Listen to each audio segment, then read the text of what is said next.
This episode is sponsored by FoilSessions, the foiling app that lets you track all your foiling sports. This is Up on Foil, a podcast for everyone flying just above the surface. Pump, carve, soar, let's foil!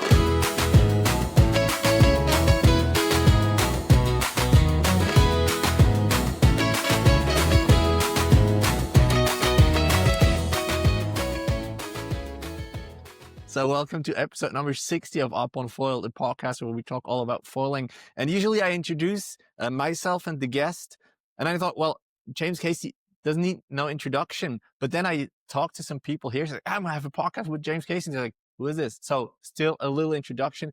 For myself, I'm an average foiler, dock starter mostly, sometimes on the Parawing as well, trying to get that downwind going. And with me, James Casey, ocean athlete, MTO champion, I don't know how many times Australian champion in SUP. And I don't know if you still have the world record of longest downwind foiling. We're going to talk about that. That of 2 kids, I think, or as far as I found out. Is there anything else, James, that you need to add or correct me if I was wrong? Oh no, that's all. Yeah, that's all correct. And yeah, definitely, there's a lot of people that don't know me. I feel like, so definitely the intro is worthy. I guess the only thing is Code Foils owner. I guess that's one of the bigger adventures I've been on the last few years, and yeah, that's one of 4 owners, and that's the only thing you missed, I reckon. All right, good, very good. Because we're gonna talk all about that, but I just like get a little story of you first, especially for those people who don't know you. You've been on a SUP for a long, long time, then kind of switched to foiling. And was supping the first water sport you did, or were you, when you were smaller, like surfing or even sailing or something? No, yeah, so I grew up surfing. Surfing was the first water sport. I guess I, surfing, bodyboarding, all that sort of stuff as a kid. Both my parents surfed, so that was how I got into the ocean, the water sports. I then actually got into, my dad windsurfed a bit, so did a bit of windsurfing as a kid, just family stuff, no races or anything like that. And then kite surfing, and windsurfing, kite surfing happened, and then actually got into stand-up paddleboarding because I sprained my ankle pretty bad on a holiday, and the only way to get back in the ocean was to go on a SUP, because I couldn't pop up when I was surfing. It re-sprained my ankle, whereas on a SUP I could still ride waves. That was why I got into SUP in the first place, and yeah, it led on to, I guess the whole sort of, guess you'd call it a career in, racing and surfing stand-up paddleboards. Very nice. I'm very interested in how you manage your career, because as far as I know, you live for and from water sports, but still on that SUP, those were those huge long boards, right? How long are these boards? How heavy are they? I cannot imagine. Yeah, so there's I guess there are kind of 3 different disciplines that I did in the SUP, which seems like a lot. But there was SUP surfing, which is, the boards are from, kind of the ones I used were as short as 7 foot and as long as 10 foot. And they were basically big surfboards that you used with a paddle. And then there were race boards. They were either 12, 6 or 14 feet. And they were what we raced on, with in and out through the waves, or with a flat water course or a downwind course. And then there was open ocean crossing sort of stuff. And on those boards, we were on unlimited, so you could use as long as you wanted. And we kind of landed on 18 feet for most of the boards that I raced on. And they're basically surf skis, essentially, but you stand up on them. And they're because we're racing on them, they're not that heavy. Like, we're probably looking at, to be honest, they're probably lighter than a full foil setup that we're using now. Wow. Yeah, so even though they're big boards, foam's light, and it's just the outer, carbon fiber or resin or, whatever your outer skin that's heavy. So I think the boards that I was racing, 6-7 kilos kind of thing. Okay. for big boards. So they were. But when I think about racing, you also have to move. Yes, if you have a car, you put it on the roof, but flying is not possible with these things. You have to ship those. Seriously. Yeah. So there was definitely a time where we could fly with them, 12.6s for sure, 14 footers sometimes. Sonova actually came up with a pretty cool 2-piece model where you had 2 7-foot parts, and you could take them apart, fly with them, and put them back together, which I used a couple of times. But obviously the board's going to be heavier because of the engineering to keep them together. And I actually raced. There was a Red Bull heavy water event in San Francisco, and it was like 10-foot waves paddling out through the beach at Ocean Beach, and I used a 2-piece for that, which was a pretty cool, I guess, promo for the board. It actually broke at the leg rope, the leash plug. There were 2 leash plugs, but no. they weren't glassed in heavy enough. They the only thing that broke was the leash plugs, and it was Okay. it was a 10-foot wave in the head and had to bail. So the leg rope didn't break, the board didn't break, but the leash plug broke, and I had to swim all the way and grab a board and paddle back out, which was a bit of a pain. But if I said to him, the board worked good. Just can you make these leash plugs a bit stronger? Because of all things, that was the thing that broke. Do you Yeah. still go on these boards, or are you just doing nothing but foiling? It's a good question. I'm actually just sort of moving houses and going through the garage of all the gear, and Oh, I still shit. have Okay. pretty much everything. And doing a bit of a cull of what I do and don't use, and it's definitely down to a bit of a skeleton crew of the remaining boards. So there was at one point, 10 sort of surf sups, 6 race boards, and I think I've culled it down to like 3 surf sups and maybe 4 surf sups and 3 race boards, which is still too many for how much I'm doing it. But I want to still be able to go out surfing with my son, and the stand-up paddleboards are good to take out, as like big surfboards. And then the race boards, sometimes I go paddling on the lake, and it's really good fitness going for a paddle on the lake, as is foiling, but sometimes it's good just to mix it up. So I do have, still a few boards. Culled it to 1 18-footer, 1 14-footer, and 1 12.6, which is way too many, but I still have it. And Some discussions with the family then, what you're allowed to exactly. keep. Yeah, seriously. But it's a balancing act, and even if you don't use them for a year, I still feel like I'm going to use them at some point. But Yeah, plus with the kids, I there's still really always love. the I still really love them all, so it's just finding time to get out and do it. yeah, and you can always bring the argument with the kids, because I imagine going out with these sports with the kids is still fun. Oh, so much fun. And the dugout boards, like the 18-footer, you can have I haven't done it yet, but I've had one of them in, but you could easily have the 2 kids in there and you go for a paddle on the lake, and it's kind of like being out there in a boat, which is pretty sick. Very nice. How old are your kids? 3 and 1. So my 3-year-old comes surfing with me, he sort of holds onto my neck and we paddle in the waves, and sometimes just lie down on the waves. Other times he wants to stand up, and it's just, just trying to get him comfortable out in the ocean, and enjoying that. And the 1-year-old's running down to the shoreline and then putting her feet in and then running back. And she's a goer, but she's not quite able to hold onto my neck just yet, and the water in the face she doesn't like. So just taking it slow with them, and don't want to push him into it, but I definitely want to expose them to little parts of it. Exactly. I was on vacation with the family as well a couple of days ago, and my 6-year-old, she also like grabbed me around the neck, and she was like in my little backpack, and I went on foil with foil drive, which she loved, just like cruising around and like taking some little bumps. Super amazing, and she wanted to go forever, even though she was shivering. So cool, man. So then eventually foiling arrived. Do you remember? Oh, sorry, I'm balancing here on my balance board. That's why I move a little bit. Do you still remember how it was when you saw foiling for the first time? And were you opposed to it, or you thought immediately that's something I want to try as well? No, I remember seeing it on social media when I think Kai Lenny posted that video, and I was in there at the time, and I actually remember seeing him behind him in the Pioneer lineup, and the board was there and the foil was all covered up, and we followed him we were going past Hookeeper and Maliko Gulch anyway, so we stopped at the top and watched him paddle out, and watched him paddle up onto foil, and we're like, it is real. Like it's not, it's not just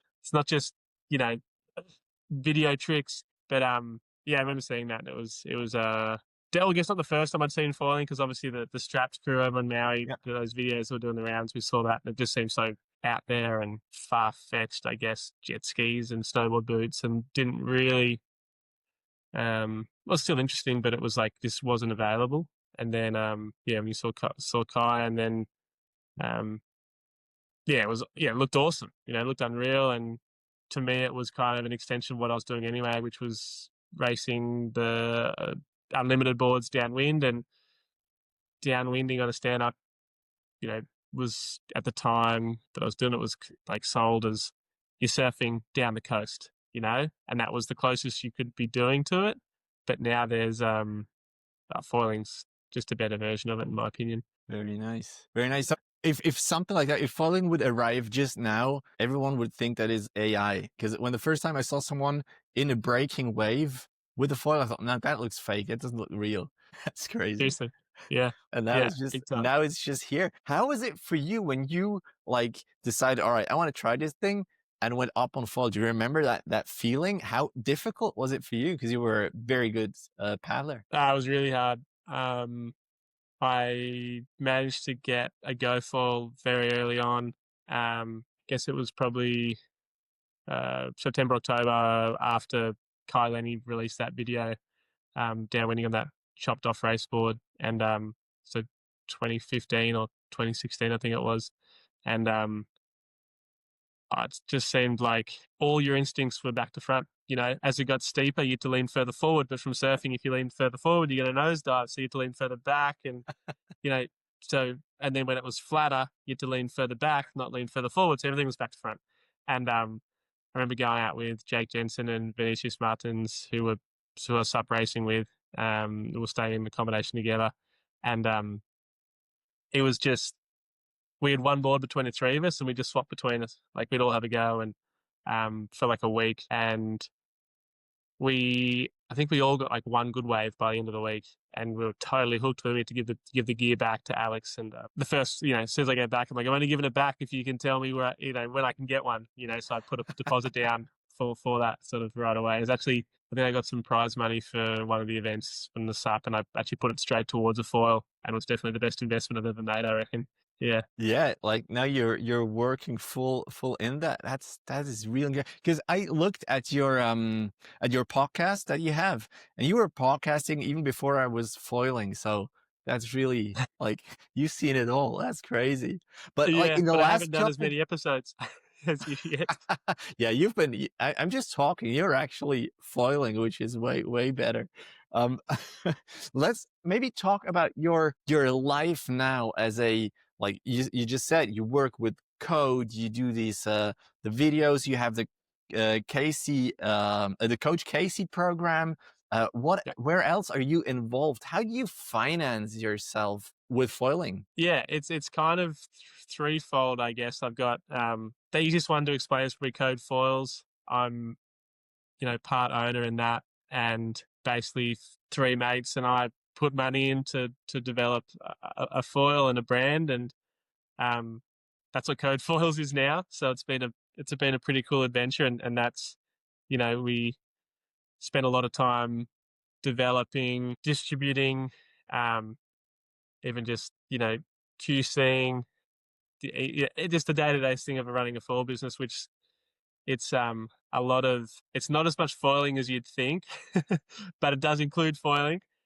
So that's one part of it. And then the other part is, I guess, before foiling even started, I was coaching stand-up paddleboarding, and before that I was actually coaching kite surfing. So coaching's been a big part of my career, and has allowed me to do what I do, because sponsorship dollars was never really enough for me, not in Australia anyway.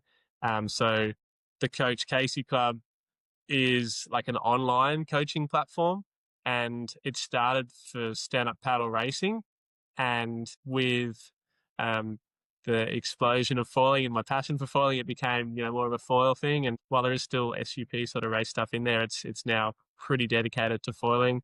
Includes weekly coaching calls that I call Talkback Tuesday. It's a Tuesday coaching call. There's a Facebook page and there's a bunch of online courses that I basically, it was a COVID project. I had all this, I guess, information that I had stood up, but I couldn't do lessons. So I'm like, oh, I got to write on the stuff that I like, my kind of lesson plan or guides or timelines for learning and how it's done and the steps. Let's write it down, let's film it, and let's put it online and see how it goes.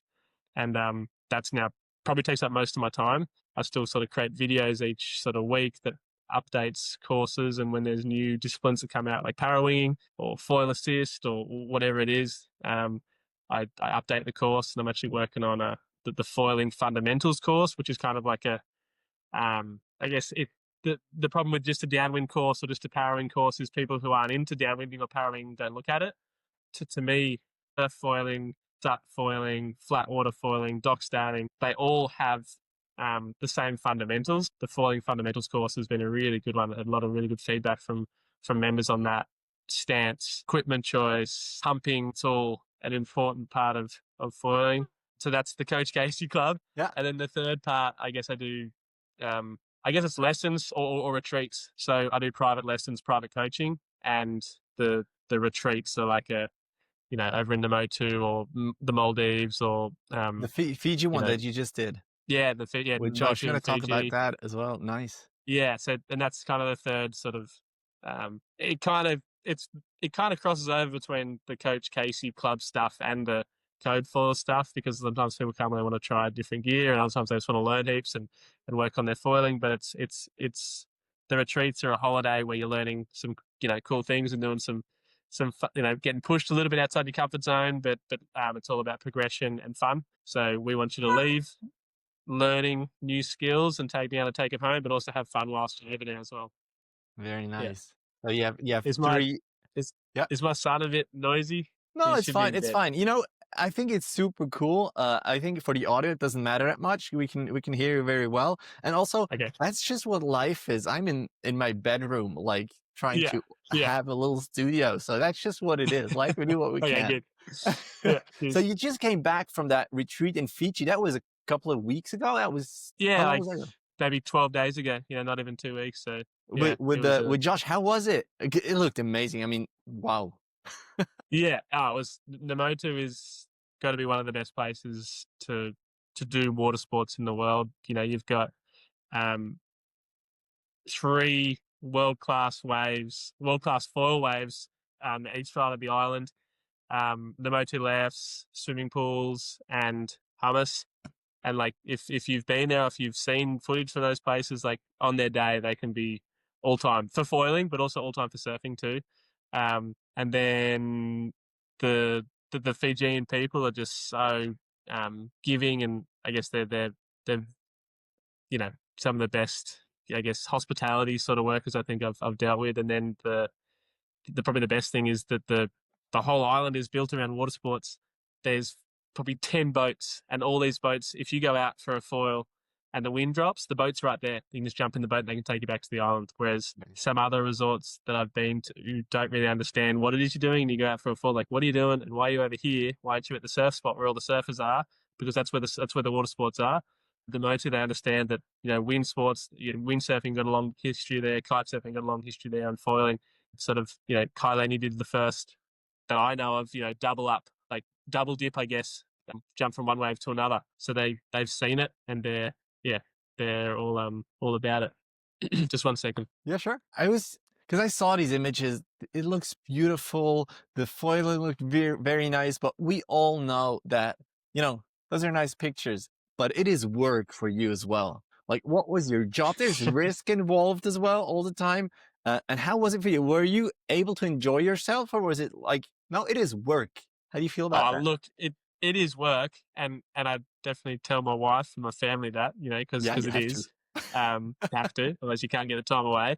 But if I guess the hardest thing is you're out in conditions that are epic, and you're having to focus on the clients, which I'm not saying it's hard. Seeing them progress is awesome as well. And I really treat it as work. Like when there's a good wave coming and there's a client next to me, I say, you go, and they're number one priority. And if I can catch the wave with them, I'll be there, and I'll be with my camera, or I'll be on there, like speaking to them and say, turn left, turn right, and try to really give them all my time. If there's a wave coming and there's no one out, everyone's paddling back out, I can't help them paddle back out. So I'm going to ride a wave and show them, I guess, what I want them to How be it's working done. towards, is how I justify it. Is turn like this, bend your knees, extend, all that sort of stuff, and even pumping back out. So, and all the clients, the people that come to the camps and do lessons with me, they know that that's sort of how it operates. And they don't want me to just sit there sort of pushing them into waves or talking to them the whole time. They can only process so much at once. And to be honest, I always feel like a little tip here and there is helpful when you're out in the water, but most of the coaching is actually done back on land, looking at video analysis or going through a course or, working through the fundamentals, and on the water is trying to put into practice. And when I'm on the water with them, it's trying to remind them of what we spoke about already, remind them of the little pointers that we've sort of discussed, and then trying to show them, open their eyes to, look up instead of looking down at your feet, look up, look across, where you look, you go, little things like that. So it's, the hardest thing, I guess, is that it's hot in Fiji, like you cover it up as best you can, but whether you're on a jet ski or in the water with them, you're in the elements. And I tell you what, some of the clients, like, they last dawn till dusk, so there's not even time to do your stuff. But sometimes they get towards the end of the week, they normally get a bit more tired, as do we as coaches. But I try to sort of carve out like 30 minutes here or there for a quick toe session or a quick foil drive session or a quick sup session, just to sort of fill my cup up in those epic conditions. But to be honest, I'm happy with half an hour of quality foil time. I don't need 12 hours of the day to sort of rip it up. I'm happy doing, if there's 12 hours a day, 11 and a half hours of coaching and 30 minutes of my own foiling is awesome. And the clients are normally understanding of that. They don't expect 12 hours of coaching. That's a big day. And it's epic. I'm pinching myself that I can get to call that work. And while it does definitely drain you, like your physical battery, your social battery, I wouldn't change it for the world. And but it does take me a bit of time to recover from the camps. That's all the retreats, that's for sure. And then you're coming home and the family says, well, you've been away, now it's your time to be in charge here as well. And now with the move, that's not easy. But when I look at that foiling and you talk about the teaching, I still think, well, first you need to organize it. Was that your job as well? Or were you just like, no, I'm the coach, I have to do the things on the water and someone else is doing everything else? Because as you said, like video, like filming is one thing, but then discussing the video, then like all the socializing that goes with it. Is that part of your job as well, or did someone else do that? Yeah, that's part of my job too. I think I've done previous ones in the past with Moon Tours, and they did a great job sort of helping me organize flights and accommodation and getting all the clients to sign up. And I've kind of shifted towards doing it myself, because as you get more and more experience, you think, well, I can do that. And with that, I get more, if I'm going to be away and I'm earning X amount, if I do the organization beforehand as well, then I'm earning, 2 times X amount. So it's just economics, I guess. And if you can cut out the middleman, then it makes it more worth your while. And with, I guess, more a growing family, it's to get the time away, you've got to justify it. So if I can do a bit of work whilst home in organising, and then get over there and, I guess make a bit more money, then it does make it more worthwhile and makes more sense. And it's been fun, but yeah, it is a bit more on your plate. But as I said before, I wouldn't change it for the world. I'm living the dream for sure, and I feel so lucky that I'm in a position that I am in. As I said, it looks beautiful. I still can't imagine how people, because foiling already is expensive. And then something like that, what was it, a week? I don't know how people pay for that. What did a spot there cost when they signed up? Was that like all-inclusive flight, the bed in a hotel, food, and the coaching? Or did they just sign up for the coaching and the classes? For Namoto, it's definitely getting more and more expensive. And I think like standard rates to just do a week on Namoto is pretty close to like $6,500 to $7,000 US. So that includes like all you can do water sports, in terms of like, boat transfers, food, like breakfast, lunch, dinner, accommodation, doesn't include alcohol. But it's pretty much all inclusive. And then the coaching, we add stuff on, and then you add on jet skis, and it's another cost. And yeah, pretty much by the time you add all the costs up for the coaching, fees and the jet skis and photographer and all that sort of stuff, and it's getting pretty close to it's getting expensive. That's for sure. Yeah, there aren't many, I guess, coaching weeks that are happening on an Namoto that are much cheaper than like 10,000 USD. That's just the rates that it is, and it's definitely a niche market. Definitely aware of that, because not everyone can afford that. The equipment's expensive enough, travel's expensive enough, and by the time we get there, but you get what you pay for. And most people that do the week, that there's no regrets. It is, it's the best. It's the best place to be. And like, obviously you can get skunked with weather, but there's just so many options. And as a foiler, you probably foil because you live in a place that if the waves are no good, you can foil, or there's no waves. And so I think going to a place like the Motu, you'd be crazy to not foil, because I know a lot of surfers who go there, and if the surf's no good, or if the foiling's good, the surf's generally no good, and they're going fishing, which they don't even fish, or they're just hanging out in the island not doing much. Whereas as a foiler, if the weather's good, there's no wind and there's waves, you're out there foiling or you're surfing. And if the weather's no good and it's windy, you're out there foiling. And if the weather's flat and there's, you're always doing something. As a foiler, like there's not a single bit of downtime. And I was on the Motu, the last week, the surf guides were always saying, you guys are working so hard, you're doing so many sessions. It's like, yeah, it's always pumping for foiling. Like it's always good. It's always really good conditions for foiling, whereas the surfing, it's good in the morning, the wind comes up, it's all over. Whereas for us, if wind's no good, if there's no wind, you're out there. If the wind comes up, they want to do downwinders. If the wind's the wrong direction, you're doing downwind the other way, or you're doing kiting, or you're doing parawing. There's always something to be doing, and that's the beauty of it. And you're definitely getting the most out of the money spent. That is perfect. After such an event is usually before an event. Do you have another one planned already? Well, the beauty was like after towards the end of the week, all the clients were asking when's the next one, which is always Wow, it's what you want, beautiful. right? Like they're happy with how it went. We've got 2 lined up actually in Fiji for 2026 already, and potentially there will be a third. There's one we're working on at the Motu, February 15th to 22nd, and that'll be, it's a week. And then we've also got another one, which is on a boat, Fiji Surf Charter, and it's May 28th to June 4th, so it's another 7 nights, but yeah, on a boat, so it's going to be a little bit different experience, able to travel to a few different locations, but also maximize your downwinding. The Motu is great for downwinding. You got the cloud break back to the Motu. You've also got the Motu down to cloud 9, but the bay run, the Motu down to cloud 9 does get better the further you go. So with a boat, you can kind of anchor down the other end, get the boat back, get a boat back up and finish back at so you can maximize that tail end of that run, which from the Motu, it's a bit of a bumpy boat ride, back to the island. So we're excited for that.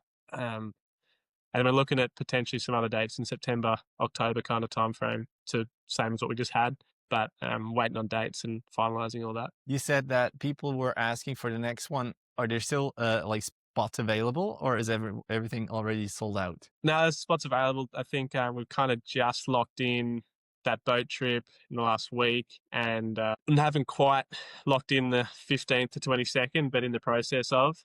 Still got to work out pricing and everything, because I guess everything goes up every year in every aspect. But yeah, the Motu have adjusted their pricing for 2026, so we're trying to factor that in and see what wiggle room we have to still make it as affordable as possible. So where can people sign up? Where can they ask if there's a spot available? Yeah, if you go to my website, CaseyOz, so CaseyAus.com, CaseyOz.com.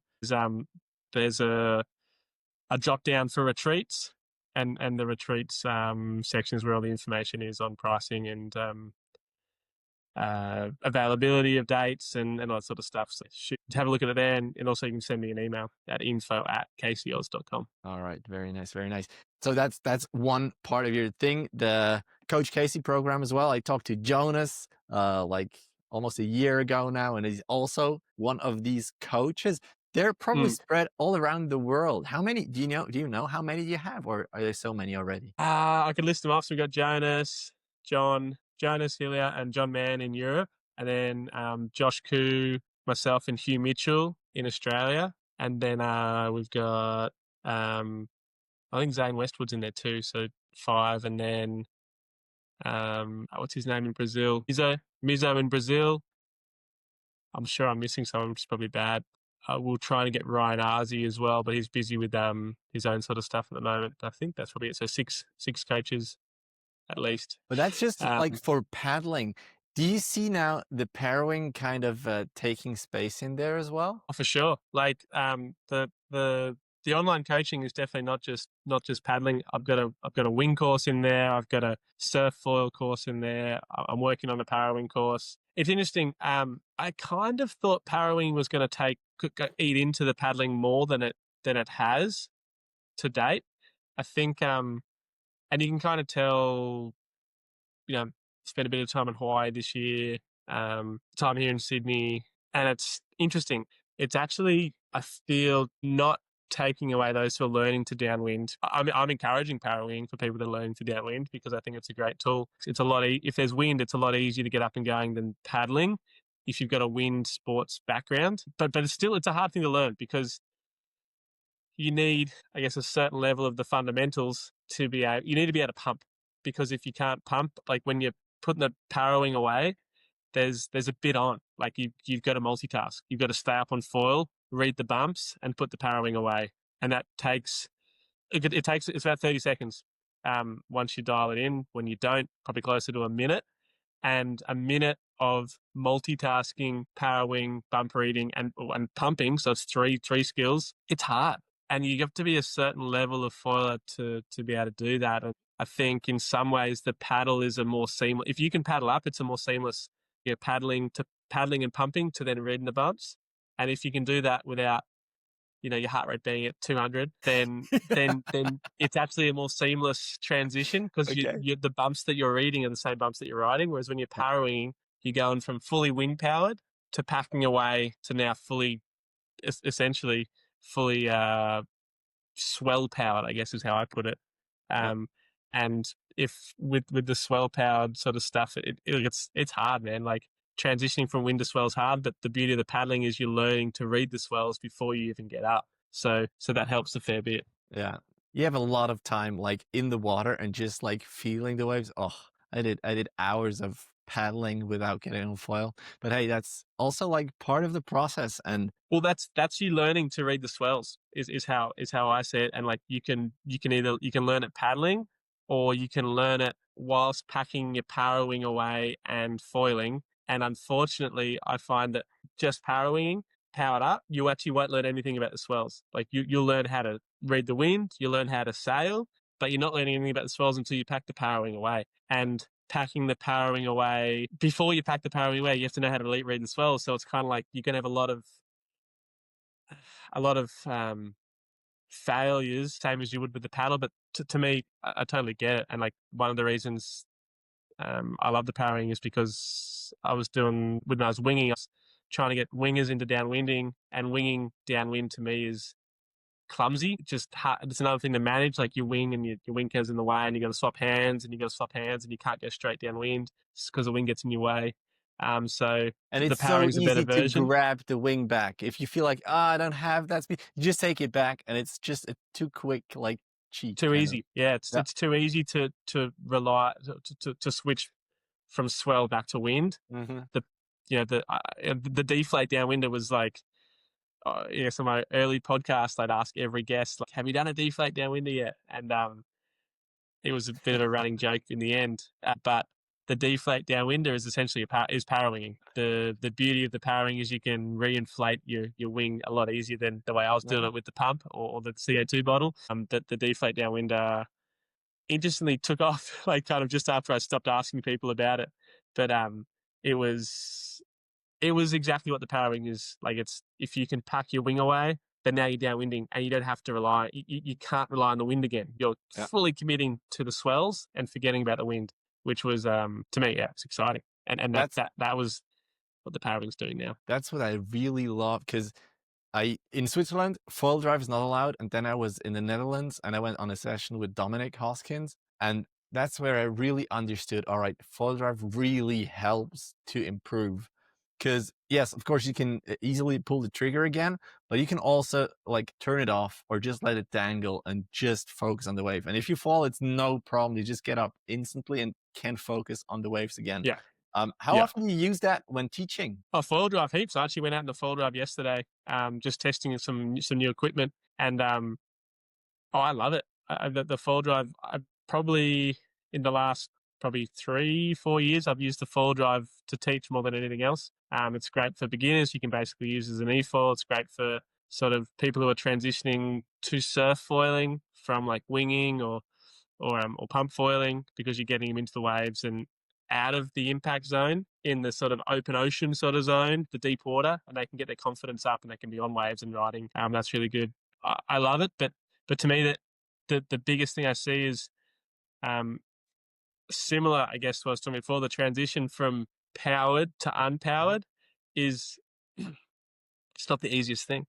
It's a skill that you've got to learn, and there's foot movements, there's positioning, there's a lot of things because you're changing speeds. There's a change of pressure on the board when you're motoring and not motoring. So that's a skill set that, like, people see foil drive or of any foil assist as a shortcut, and I kind of disagree. It's not a shortcut, it's just a different avenue. You know, when you're paddling, you're learning how to paddle, and the problem with, I guess, SUP downwind foiling is you don't feel like you're doing the sport until you finally get up, and there's a lot of time before you get up, and it's not fun. Like, people struggle for a long time doing the paddle thing, and I get that.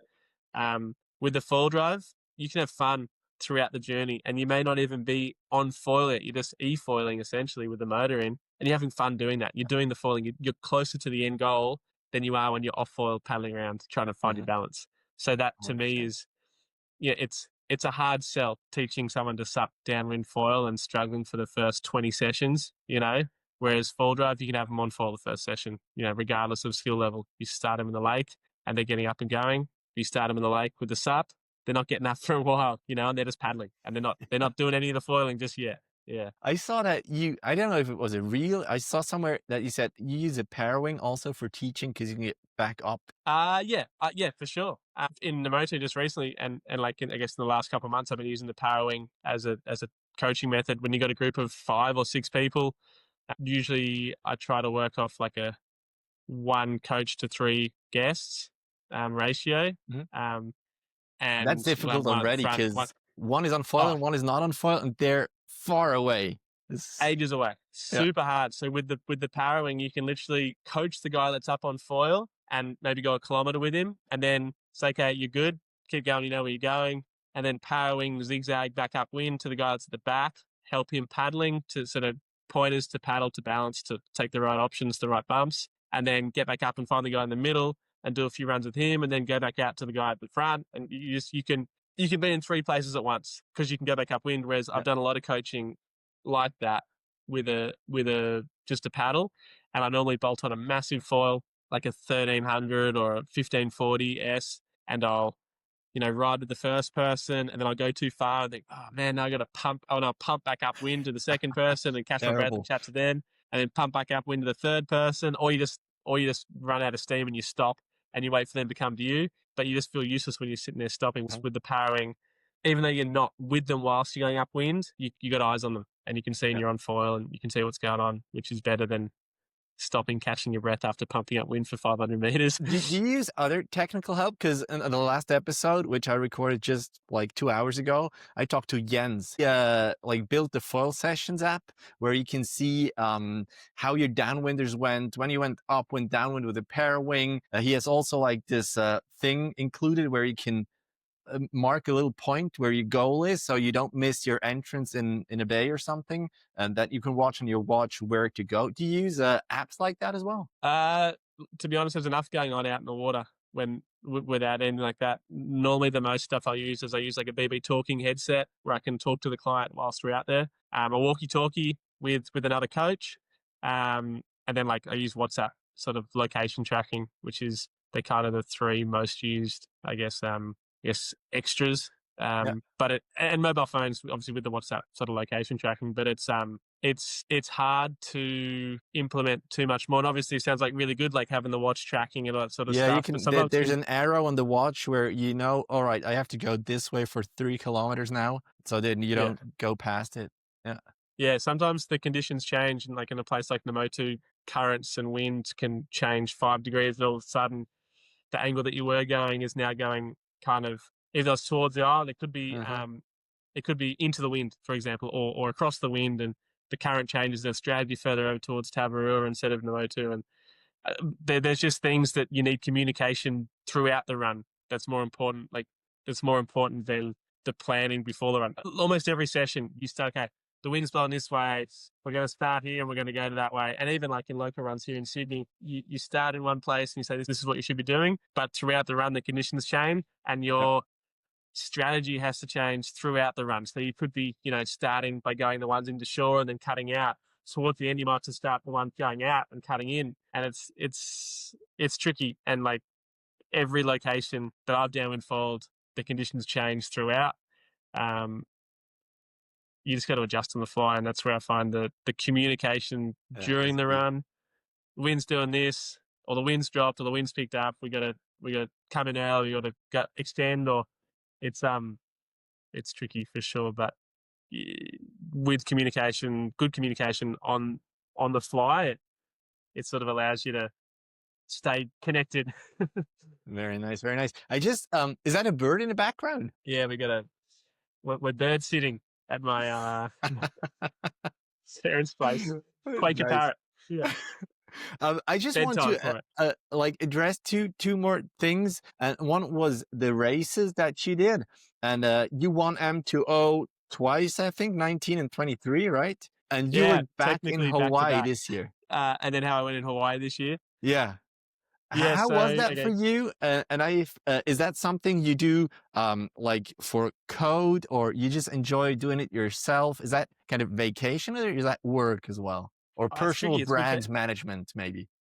Yeah, it's a good question. I guess the less I get to the pointy end, the more it's work and like brand managing. And if I'm winning, I'd put it as I'm still an athlete, still working towards that. 2019, I've been doing Molokai to Oahu since, I think, the Hawaii season since 2015. So it's 10 years. I didn't get in the first year because it was like competitive to get in the SUP days. Then did 5 years, 2016, 17, 18, 19.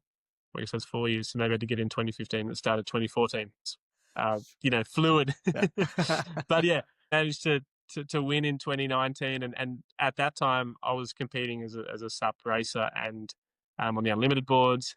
And I did foil from, as I said, 2016, 17, 18, 19. And I would have loved to have foiled, but the foil and SUP was on at the same time. And foiling was kind of not a sideshow, but it was so early in the sport that there was, I guess, more prestige in winning the SUP than it was the foil. Plus, Kyle Lenny was doing a pretty good job at winning those and equipment and all that sort of stuff. It was like I'd put too much energy into the SUP to go into the foiling, and so I was stoked that I could win it in 2019. And then COVID hit, and actually my dad had gotten pretty sick throughout that time. He had a brain tumor, and so 2019 I sort of put towards winning it, and I dedicated my win to him. And he was still alive at the time. I gave him like the poster, and we sort of celebrated that when I got home, and that was really cool. And then sort of COVID happened, and it's a lot of family time with my dad being crook, and then Molokai to Oahu didn't happen again until 2023. Throughout that time at home, I was pretty much exclusively foiling and a bit of SUP surfing, not much SUP racing because of COVID. There wasn't races going on, and 2023 everything opened up again. And it was kind of really good timing for the foiling, and there's no question that I was definitely foiling in 2023, not SUP racing, because had been doing it for so long, and I'd done that the Guinness World Record sort of longest distance thing, and I felt fit for it, and I was ready to go. But with foil design, you could be the fittest guy out there, but if you're not on the right foil, you don't have a chance. All the foils are getting pretty close now, but in 2023, it was definitely a case of if you're on the wrong foil, you're not even going to be in the top 5. Regardless of how fit you are. And he even saw like Kyle Lenny didn't do so well in 2023 and 2024 compared to his dominance before COVID, which it just shows it's not so much about the athlete themselves. It was a bit of an arms race going on. 2023, with the way that the course was and the conditions weren't really suited to, I guess I call it the Australian sort of conditions. Oscar and I being 1 and 2 on sort of bigger, lower foils compared to nowadays. So I guess the Aussie sort of way of downwinding, because of the conditions we have, was good. Since then, 24, 25, the course has been changed, and it's more a point A to point B, which is awesome for the race. It's a much better downwind race. To me, it's, I don't know, I always get in trouble saying this, but to me, it's not the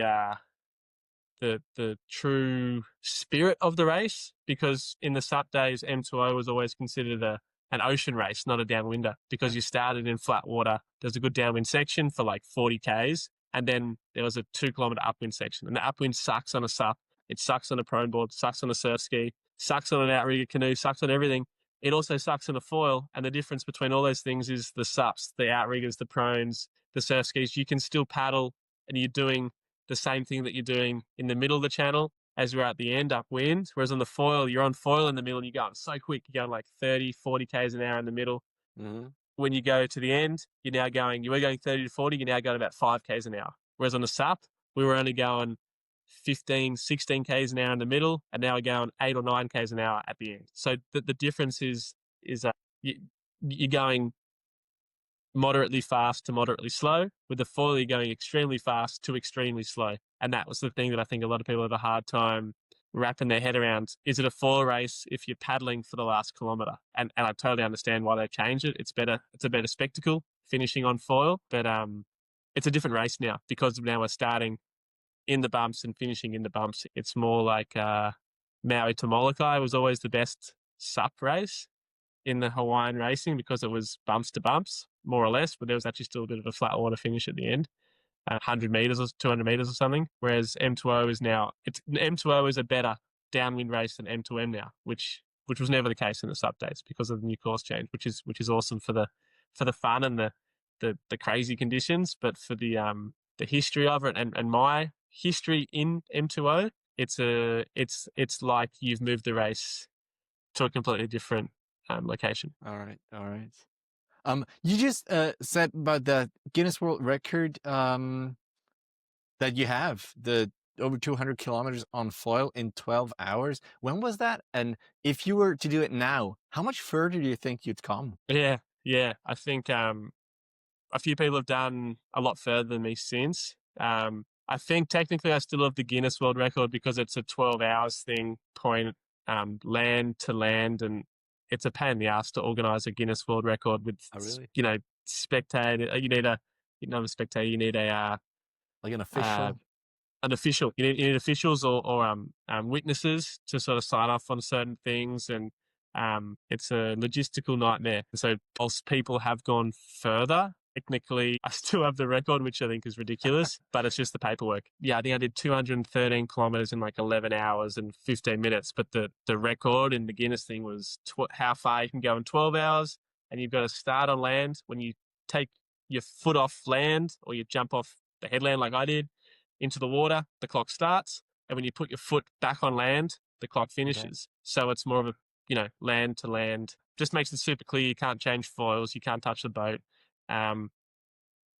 It's just, way you go. Whereas a lot of people have started out in the middle of the ocean and then finished in the middle of the ocean because they've run out of daylight or whatever it is. And it's still epic. And there's no discrediting what they've done, but it's this little box that Guinness do, and they say, you got to do this, this, and this. And that's what makes it. They somehow need to narrow it down so people can understand as well. But how much further do you think you'd come now? Because foil development is going at a pace that is incredible. Yeah, even at the time that I did it, there was a lot more room for improvements. I used the Axis ART 1099, which is at the time it was a great foil, but even then it wasn't considered a fast foil, and it was a foil that I could go a long time for. 11 hours on. In the water, foiling is not only hard on the legs, but it's hard to get the conditions that are suitable for it. And for the day that I did it, the first 3 hours were pretty much flat water. Wines would call it flat water pumping, essentially, because the wind was kind of cross offshore and the swells were like, there wasn't much going on activity wise. And then a front came through. So the last 8 hours was really good. And I was actually underfoiled for the first 3 and overfoiled for the last 8. In some ways, I wish I'd waited for a better day, but just with the time frames and everything that lined up, it was the day that I had. And even then, I think I could have done further. I remember, and a few sort of logistical things. I was a long way offshore, and on the east coast of Australia, there's probably, if you watch Finding Nemo, you know what I'm talking about. There's the East Australian Current, the EAC, which crush and all the turtles swim down in from the anyway, the East Australian Current goes from north to south, and when you're far enough offshore, you're going into the current. So I was out in head-high bumps, like maxed out on the 1099, and I was doing the slowest splits I'd ever done before. So I was doing like 18 kilometers per hour average. I then went in 2 kilometers closer to shore, and my splits went up to 22 k's an hour. I That's got out of the crazy. current. So Yeah. little things like that make a big difference for when you're foiling for 11 hours. And I think I probably could have gotten closer to 250 kilometers, maybe 240 kilometers if I hadn't had the ordinary start and the current in the middle, and it was able to use a small foil for the rest of the run. So, but I think now that to me the benchmark is if you can do 300 kilometers in 12 hours, that's the benchmark to me. That's what if I got the chance, that's what I'd be looking at trying to do. 300 k's in 12 hours. So that's an average of 25 kilometers per hour, which is very doable now. You know, M2O, the guys that are winning are averaging over 30 kilometers per hour. So, you know, it could even be, I guess, is that 30 times 360 k's in 12 hours is probably what, if you got really good conditions, is possible. But that's a pretty big day of not much rest and pushing hard, but possible. It's if you have the right conditions and the current, it's doable. But like a title like that is important for your personal brand. But now that you're all set, because people know you, you're a big name. Do you still need something like that, or is it just like the personal challenge that you see in something like that? I think it's not so much about the brand, or it's the personal challenge for sure. It's like pushing yourself to be the best that you can be, and yeah, for sure. I think if the opportunity arose and it was all set up, I'd go for it. But it's a big project to organize something like that, and if you are going to do it, you're probably going to try to get, you know, a bit of brand awareness to do it. It's something I'd like to do, but it's not the top of the priority list at the moment, that's for sure. All right. Very nice. Well, James, thank you very much. We're almost at the hour. Is there anything else you want to address or tell the world? Oh, I guess the only thing is recently I guess a group of us have sort of launched the Downwind Foil World Tour, which is something that's pretty exciting. You know, it's been pretty well received to start with, and there's just been the 2 French races. The whole, I guess, idea of it is grow the sport.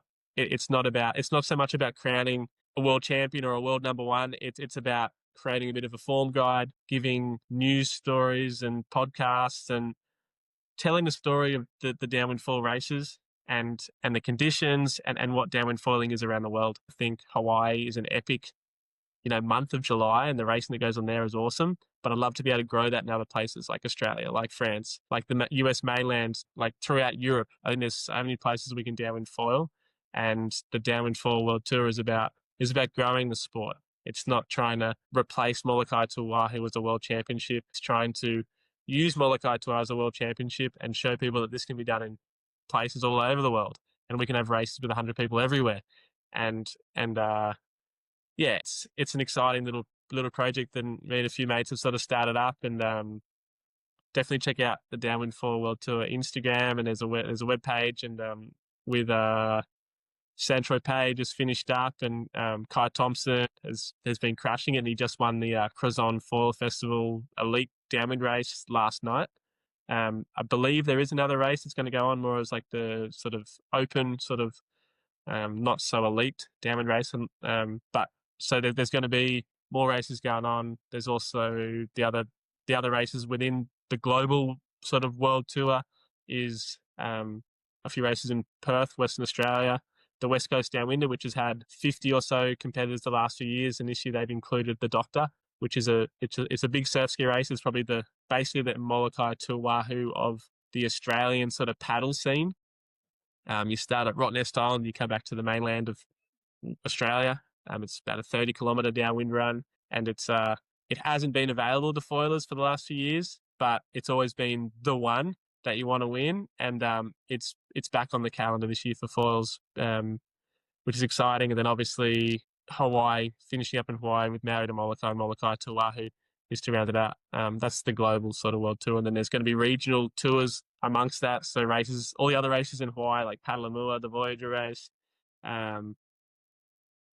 But that's still a work in progress. That's no date set yet, or is that fixed already? Is that a program that people for can Hawaii, like M2O and M2M don't have dates for 2026 just yet. So the idea of the season is we start in France, Australia, and then finish in Hawaii to honour the Hawaiian sort of legacy as being the big ones that you want to win. And yeah, Also, so that's a new season that just started now in Saint-Tropez and in Crozon. that's the idea. And like you Okay. said, it's still kind of working itself out, the work in progress, but that's what we're running with for the first, I guess, season of it. And I think there's a few question marks as to why it starts in France, not Hawaii, because obviously July to November is a much more condensed season versus October to July is a lot longer. But the beauty is there's races that are happening regionally. There's a race in Barcelona. There's a bunch of races on the east coast of Australia. The Sydney Downwind Foil race, the Sunshine Coast Bump Hunters race just ran. There's races in You have to talk Malibu, about that Wood as well. River. That was my last question. Yeah. There's races all over the world, you know, and I think to just think of downwind foiling as just those 6 races would be silly. But they're the 6 biggest races that I think best represent the most competitive races at this stage in the sport. But as new regional events sort of come up and prove themselves, there's no reason we couldn't add more in. It's just a balancing act on trying to represent all the regions. At this stage, Hawaii, Australia, and France seem to have the most downwind foil races that are going to events, closely followed by Tahiti and the US mainland. And I think there's definitely space to have races in the US mainland and Tahiti as the sport grows more and more. It'd be great to have Hood River and that Malibu race as continue to grow, and have some races in Tahiti. I think a lot of people would be stoked to get over there and sample the downwind bumps there. So it's just the beginning, and I think that as more people go to the events that are considered the big events, and the sponsors put money towards those events and put their athletes towards those events, and more eyes diverted towards those big events, I think it gives us more potential to grow into a bigger sport, more legitimate sport, and like a worldwide sport. Very So- nice. Very nice. So, as I said, last question was the bump hunters that Dave West. I don't know if he organized it or he helped organize it. How was Yeah. that? How was that for you? I actually didn't end up going to it. I really? planned to, but I was a bit crook, and I'd just gotten home from Fiji, so it was hard to sort of swing it by the family. All right. I didn't go, but I heard it was a great race. They got some great conditions, and Alex Tibby, actually from representing Code Foils, got the win. Perth Stanley was in second here from Sydney, and I can't even remember who got third now, but Trent Gordon got third. He was gunning for me. He was spewing I couldn't make because he wanted to kick my ass. Which was, I love the competition, the rivalries that brew. So he'll have to wait to have a go at me till Perth, which would be exciting. But yeah, I was spewing I couldn't come to it, but kind of feeling a bit nasally now. But I had a really bad sinus sort of thing going on. Right. So yeah, it was a bummer, but there's plenty more to come. All right. Well, thank you very much, James, for coming on the show, for taking your time. Again, I wish you that you get healthy, and I'm looking forward to all your content. I really enjoyed it so much. Thanks so much. And for all the listeners, the viewers, if you've enjoyed this episode, head on over to my Patreon, which is down in the show notes. And see you guys in the next one. Thanks, man. Thanks, Matt. Cheers. Woo!